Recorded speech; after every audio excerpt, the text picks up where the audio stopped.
नाशिकमधील नांदूर मध्यमेश्वर धरणामधून 6 वक्र दरवाजांमधून 45,765 क्युसेक्स वेगानं आता सध्या विसर्ग सुरू करण्यात आलाय। गोदावरी नदीकाठच्या नाशिक आणि अहिल्यानगर जिल्ह्यामधील नागरिकांना प्रशासनाच्या वतीने सतर्कतेचा इशारा देण्यात आलाय।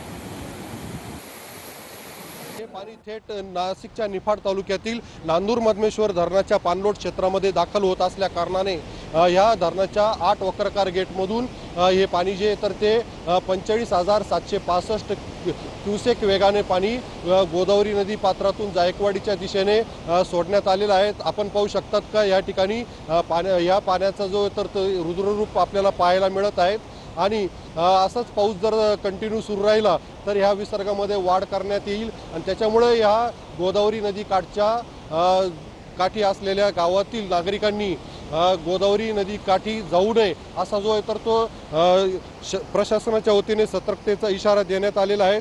उमेश पारिक, TV9 मराठी, निफाड, नाशिक।